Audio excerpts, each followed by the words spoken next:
ప్రకాష్ రెడ్డి 2000 కోట్లు సంపాదించాడని చెప్పి నిరూపించుకోలేకపోయిన చంద్రబాబుని చెప్పుతో కొట్టి ఆ తర్వాత ప్రకాష్ రెడ్డి వద్దకు రావాలని మడకశిర ఎమ్మెల్యే ఎంఎస్ రాజుకు అనంతపురం జిల్లా వైసీపీ నాయకులు సూచించారు.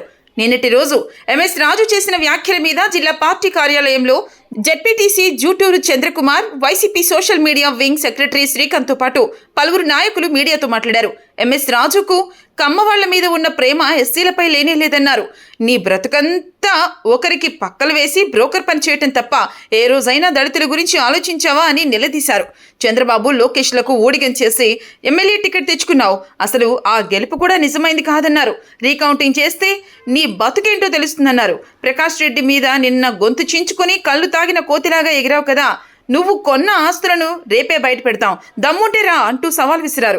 రామగిరి మండలంలో దళిత బాలికపై గ్యాంగ్ రేప్ చేస్తే ఒక్కరోజు కూడా మాట్లాడవు, కానీ లోకేష్ లేదా కమ్మ వాళ్ళ గురించి మాట్లాడితే మాత్రం ముందుగా మీడియా ముందుకు వచ్చి మొరుగుతున్నావన్నారు. నీ అక్రమ ఆస్తులు నిరూపించేందుకు గురువారం వరకు సమయం అవసరం లేదని ఇప్పుడే వచ్చి నిరూపిస్తామన్నారు. ప్రకాష్ రెడ్డి గురించి మాట్లాడే స్థాయి నీది కాదని, మరోసారి ఇష్టం వచ్చినట్లు మాట్లాడితే నాలుక కోస్తామంటూ హెచ్చరించారు. సురేంద్రబాబుని పరిటాలని అంటే ఎంఎస్ రాజుకి ఏమంట? నీకేమయ్యా అంత బాధ? ఎంఎస్ రాజు, ఎందుకు నీకు అంత బాధ? కమ్ములనంటే ఒక ఎస్సీ కులంలో పుట్టి నీకేమంత బాధ? అంటే నారా లోకేష్ అన్నారనే. నారా లోకేష్ అంటే గతంలో నువ్వు జగన్మోహన్ రెడ్డి సీఎంగా ఉన్నప్పుడు జగన్ నా వెంట్రుకు కూడా విక్కోలేవన్నావు.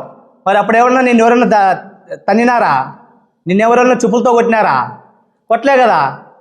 నీ పాపన నువ్వు పోతావని చెప్పేసి రాష్ట్రం సుభిక్షంగా ఉండాలి, ఎక్కడ హత్యలు దౌర్జన్యాలు ఉండకూడదన్న మంచి ఉద్దేశంతో తోదతి ప్రకాష్ రెడ్డి గారు కానీ వైఎస్ఆర్ పార్టీ నాయకులు కానీ ఎక్కడ నిన్ను విమర్శన కూడా చేయలే. కానీ ఈరోజు ఒక మనిషి మీద హత్యాయత్నం జరిగితే ఆ బాధలో ప్రెస్ మీట్ పెడితే నువ్వు వచ్చి కలవ చేసుకొని దీన్ని రాద్ధాంతం చేస్తావు. అంటే నీ మీద హత్యాయత్నం జరిగితే నువ్వు ప్రెస్ మీట్ పెట్టవా, ఖండించవా?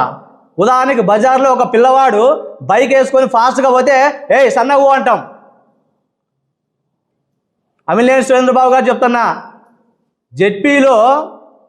జెడ్పీ హాల్లో గిరిజమ్మ గారి చైర్మన్ ఛాంబర్లో జగన్మోహన్ రెడ్డి గారి ఫోటో ఉంటే ఉండకూడదు, తీసేయాలా, ఇప్పుడు మా గవర్నమెంట్ ఉందని తెలిసిన వ్యక్తివి నీ టిప్పర్ డ్రైవర్కి నువ్వు ఏ విధంగా పోవాలో నీకు సలహాలు ఇవ్వడం తెలీదా? హైవే వెళ్ళేసినటువంటి రోడ్డు వైండింగ్ని నా మధ్యలో తీసేసి డివైడర్ చేసి ఇష్టానుసారం నడిపిస్తావా? అది పొరపాటుగా జరిగిందా లేదంటే ఉద్దేశపూర్వకంగా జరిగిందా తెలియదు, కానీ డ్రైవర్ని పిలిపించి మందలించి తప్పు అని చెప్పేసి బహిరంగంగా క్షమాపణ చెప్పించి 2 ఏళ్ళు తన్నలా. అది చేయకోకుండా అతనితో కేసులు పెట్టించి ప్రకాష్ రెడ్డి మీద అతన్ని ఇంకా మీ దగ్గరనే చేర్చుకొని అతను సపోర్ట్ చేస్తారా? ఇది ఎక్కడ న్యాయం? ప్రజాస్వామ్యంలో ఉన్నామా మనం, లేదంటే బ్రిటిష్ పాలనలో ఉన్నామా? తర్వాత చంద్రబాబు నాయుడు గారు మన రాప్తాడు జిల్లాకు వచ్చినప్పుడు తోదటి ప్రకాష్ రెడ్డి గారి గురించి మాట్లాడాడు. ఇక్కడ ఉన్నటువంటి ఎమ్మెల్యే 2000 కోట్లు సంపాదించినాడు అని. ఎక్కడ సంపాదించాడంటే 2000 కోట్లు. తర్వాత రెండోసారి వచ్చినప్పుడు 500 కోట్లు సంపాదించినాడు అన్నారు. అప్పుడే ప్రకాష్ రెడ్డి గారు ఏం చేసినారు? నేను ఎంత సంపాదించినానో ఒక ఖాళీ బాండ్ పేపర్లో సంతకం చేస్తా, మీకు ఇష్టం వచ్చినట్టు రాసుకోండి, పంచుదామంతా అని చెప్పేసి ప్రెస్ మీట్ ద్వారా ఛాలెంజ్ చేసినాడు. మరి ఎవరైనా ముందుకు వచ్చారా? మళ్ళీ 2000 కోట్లు ఏమయ్యాయి? ఎంఎస్ రాజు ఏమయ్యాయి? నిన్ను 7000 కోట్లు సంపాదించినావని చెప్పేసి అనిందానికే నువ్వు నిరూపణ చేయకోకుండా నీ ఇష్టానుసారం ప్రజాస్వామ్యంలో ఉన్నామా లేదా అని తెలియకోకుండా ఒక ఎమ్మెల్యే స్థాయిలో ఉండి చెప్పుతో కొడతా అంటావా? ఎంఎస్ రాజు గుర్తు పెట్టుకో. చంద్రబాబు నాయుడు కూడా అన్నాడు. చంద్రబాబు నాయుడు గారు ప్రకాష్ రెడ్డిని 2000 కోట్లు సంపాదించామన్నాడు. మరి ఎప్పుడు సంపాదించినాడు, ఎక్కడ సంపాదించాడు అవి కూడా నిరూపించు. నిరూపించకపోతే చంద్రబాబు నాయుడిని చెప్పుతో నువ్వు కొడతావా మేము కొట్టాలా? చంద్రబాబు నాయుడిని చెప్పుతో నువ్వు కొట్టి ప్రకాష్ రెడ్డి దగ్గర రా, అప్పుడు ఇంటికి అట్రా. మా ఇల్లు మీ ఇల్లు దగ్గర అంటావా? ప్రకాష్ రెడ్డి అన్న ఇంటికాడికి వస్తే ప్రకాష్ రెడ్డి అన్న ఇంటి ముందు జెడ్పీటీసీ చంద్రకుమార్ ఉంటాడు. చంద్రకుమార్ని దాటి ప్రకాష్ రెడ్డి అన్న ఇల్లు దాకాల. నువ్వు ఏం మాట్లాడుతున్నావు? నీ బతుకు గురించి తెలీదా? నువ్వు ఏ స్టేజ్ నుంచి వచ్చినావో తెలీదా? ఎమ్మెల్యే అయితేనే కొమ్ములు వస్తాయా? ఒక పద్ధతి ఒక పద్ధతి ప్రకారం మాట్లాడాల్సి వస్తుంది. నీ ఇష్టానుసారం చెప్పులతో కొడతా లే ఒరే అంటావా? ఇదేనా మీకు నేర్పించింది సంస్కృతి? మీ అమ్మ నాన్న మీ పార్టీ పెద్దలు నేర్పించింది ఇదేనా సంస్కృతి నీకు? మీ నారా లోకేష్ ఇట్లా మాట్లాడమని చెప్పినాడా? ప్రజాస్వామ్యంలో ఉన్నావా లేదంటే వేరే దేశంలో ఉన్నావా? బ్రిటిష్ కాలంలో ఉన్నావు అనుకుంటున్నావా? ఏమనుకుంటున్నావు? నీ ఇష్టానుసారం మాట్లాడితే సహించడానికి ఇక్కడ ఊరినే ఎవరు లేరు. ఖబర్దార్ ఎంఎస్ రాజు, ఖబర్దార్. ఏడుగురాలపల్లిలో 14 సంవత్సరాల మైనర్ బాలికను సామూహిక అత్యాచారం చేస్తే ఒక దళిత ఎమ్మెల్యేగా ఉండి ఏం చేసినావు? ఆ రోజు నీ కళ్ళు కనపడలేదా? చెవులు వినపడలేదా? ఏ రోజున్నా వాళ్ళ ఇంటికాడ పోయి పరామర్శించినావా? వాళ్ళకి ధైర్యం చెప్పినావా? కనీసం ప్రెస్ మీట్ పెట్టినావా? మన దళిత జాతి బిడ్డన్నా ఎంఎస్ రాజు, మన దళిత జాతి బిడ్డ అన్యాయానికి గురైతే ఒక్కసారి నా ప్రెస్ మీట్ పెట్టినావా? యాటి పోయినావా పొద్దు? ఈరోజు కమ్ముళ్ళనంటే నీకు ప్రాణం ఉలికిలేస్తుందా? కమ్ముళ్ళ మీద ఉన్నటువంటి ప్రేమ మన దళిత జాతి మీద లేదా నీకు? ఎక్కడున్నావు నువ్వు? దేని ద్వారా ఎమ్మెల్యే అయినావు? ఏ రిజర్వేషన్ ద్వారా ఎమ్మెల్యే అయినావు? దళితులు అంటే నీకు పట్టదా? నువ్వు దళితునివా కమ్ములువా? ఎందుకు మాట్లాడలేదు? ఆ రోజు కనిపించలేదా? నువ్వు ప్రకాష్ రెడ్డి అన్న గురించి మాట్లాడతావు. రాప్తాల్లో కళాకారుల కాలనీలో నువ్వు సంపాదించిన లేఅవుట్, నువ్వు అక్రమంగా ప్లాట్లు వేసి ఎంత సంపాదించినావో తెలుసు. వీటిని ఉద్దేశించే ప్రకాష్ రెడ్డి అని మాట్లాడినాడు. అనంతపురం టౌన్లో party office, TDP party office ఎదురుగ్గా ఇల్లు కొన్నావు. 2.5 కోటికి అగ్రిమెంట్ ఉంది, రిజిస్టర్ కాలే. తర్వాత నీలం రాజశేఖర రెడ్డి ఫంక్షన్ హాల్ పక్కన సాక్షి ఆఫీస్ దగ్గర కక్కలపల్లి పోయేదారిలో ఆ విల్లా కొన్నావు. అది అగ్రిమెంటే ఉంది, రిజిస్టర్ కాలే. అది 7 కోట్ల ప్రాపర్టీ. ఇవన్నీ తెలిసే నువ్వు సంపాదించావని చెప్పి ప్రకాష్ రెడ్డి అన్న గారు అన్నారు. నువ్వు తెలివిగా ఏం చేసినావు? ఇవన్నీ అగ్రిమెంట్లలోనే ఉన్నాయి కదా, రిజిస్టర్లు ఇంకా కాలే కదా, నా పేరు మీద లేవు కాబట్టి అవి చెల్లవు కాబట్టి నేను ఏం మాట్లాడినా చెల్లుతాయనే ఉద్దేశంతో వాళ్ళకి ముందుగా ఫోన్ చేసి అగ్రిమెంట్లు ఎక్కడ బయటకి ఇద్దండి, లూప్ హోల్ చేయొద్దని చెప్పేసి తెలివిగా వాళ్ళకి ఫోన్ చేసి చెప్పి నీ ఇష్టానుసారం మాట్లాడతావా? నువ్వు అగ్రిమెంట్ చేసినది ఈ పొద్దు కాకపోయినా సంవత్సరానికైనా 2 ఏళ్ళకైనా అటు చేరుతావు కదా, అప్పుడు తెలుస్తుంది. నీ మొత్తం పుట్టుపూర్వతాలన్నీ బయటకు వస్తాయి. రిజిస్టర్ లేవు కదా అని చెప్పి ఇష్టానుసారం మాట్లాడితే తెలుతాయి అనుకున్నావా? ఏం రాజు, గుర్తుపెట్టుకోవాలన్నీ. మనం ఎక్కడి నుంచి వచ్చినాం, ఏం పని చేస్తా ఉన్నాం, యాట్ నుంచి వచ్చినాం, చెప్పుల షాపులో పని చేస్తున్నావు ఆటి నుంచి వచ్చినావు అనే దానికి నీకు కోపం వచ్చిందా? అదేమైంది? చేసే వృత్తి. నువ్వు ఆ వృత్తి నుంచి అక్కడి నుంచి వచ్చినావు, ఎదిగినావు, నీకు 4 పోస్టులు వచ్చాయని చెప్పేసి మర్యాదగా తమ్ముడు బాబు అని చెప్పేసి ప్రకాష్ రెడ్డి గారు మాట్లాడినారు. దానికి వివరణ ఇవ్వాల్సింది పోయి నోటికి వచ్చినట్టు నీ ఇష్టానుసారం మాట్లాడతావా? ఏమనుకుంటున్నావు? నువ్వు ప్రతిపక్షంలో ఉన్నప్పుడు ఏ జగన్ అంటివి, ఏ జగన్ నా ఎంటుకు కూడా బిక్కోలేవు అంటివి. మళ్ళీ అప్పుడేం చేసిన మేము కులాన్ని అడ్డం పెట్టుకొని రాజకీయాలు చేస్తావు. సో కులానికి రాజకీయానికి ఏం సంబంధం? దళిత సంఘాలందరినీ చెప్పు చేతుల్లో పెట్టుకొని వాళ్ళని ప్రేరేపిస్తున్నావు.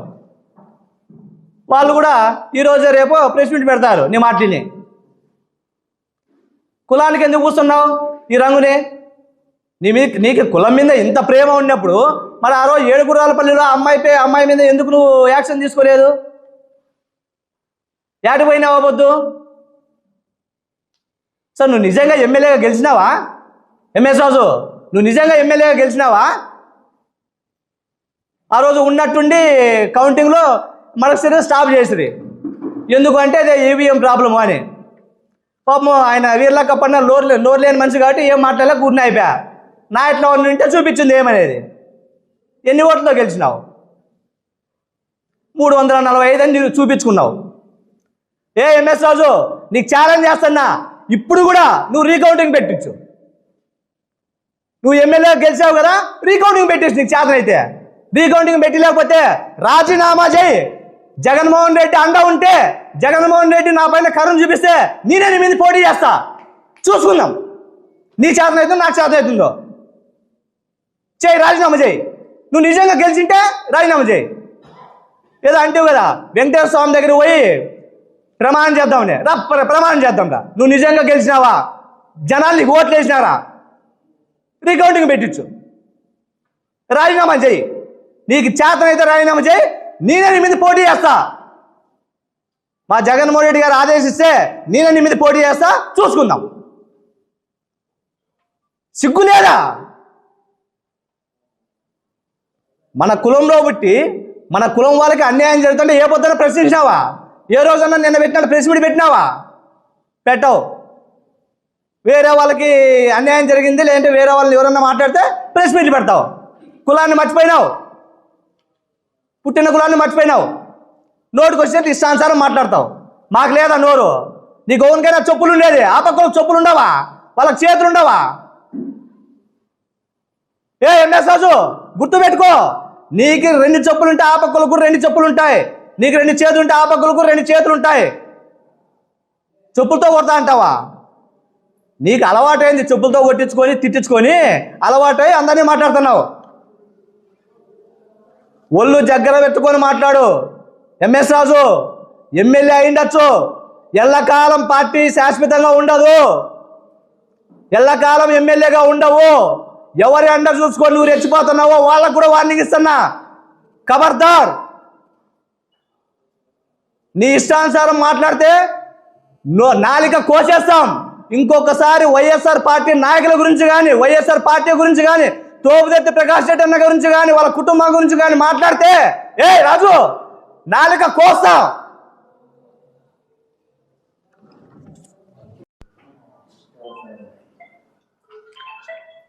వైసీపీ నాయకులే మాకు సమాచారం ఇచ్చారు అనేది అది ఎంత నిజమో ఎంత అబద్ధమో తెలియదు. ఒక వ్యక్తి 100 మంది ఉంటే 100 మందికి మంచోడు కాలేడు. ఒక తండ్రికి 5 మంది కొడుకులు పుడితే 5 మంది ఒకే రకంగా ఉండరు, ఒకరు అట్లో ఇట్లో ఉంటారు.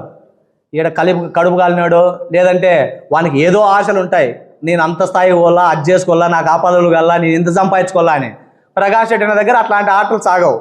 నీతి నిజాయితీగా ఉండి ప్రజలకి హెల్ప్ చేయాలా, ఉపయోగపడాలా. రాజకీయాలంటే సంపాదన కోసం కాదు, ప్రజల కోసం అనేది ప్రకాష్ రెడ్డి గారు మాకు చెప్పినారు. నేను కూడా జెడ్పీటీసీ కాకముందు ఒక సర్వేరు, జెడ్పీటీసీ అయిన తర్వాత చంద్ర నీకు సర్వే గురించి అన్నీ తెలుసు, రెవెన్యూ డిపార్ట్మెంట్ గురించి అన్నీ తెలుసు, నువ్వు ఏదైనా చిన్న పొరపాటు చేసినా నా మీదకి వస్తుంది, జెడ్పీటీసీని అడ్డం పెట్టుకొని సర్వేర్గా ఉన్న జెడ్పీటీసీని అడ్డం పెట్టుకొని సంపాదించుకుని అంటాడని చెప్తే ఆ రోజు ఇప్పటి వరకు నేను ఎక్కడ ఏమీ చేయకోకుండా కేవలం పార్టీకి ప్రజల కోసమే నా టయాన్ని కేటాయించాను. నాకే ఆశలు ఉంటాయి, సంపాదించుకోవాలా, ఇల్లు కట్టుకోవాలా, మేడలు కట్టుకోవాలా, బంగారు తీసుకోవాలని. మరి నా ఆశలు అవి చావు. అప్పుడు నేను ప్రకాష్ రెడ్డి మీద పోయి తప్పుడు కేసులు తప్పుడు మాటలు మాట్లాడుతుంటా. అట్లా కొంతమంది ఎవరో పోయి చిల్లరనాయలు పోయి చెప్పింటారు అంతే. దాన్ని బేస్ చేసుకొని మాట్లాడితే ఎట్లా?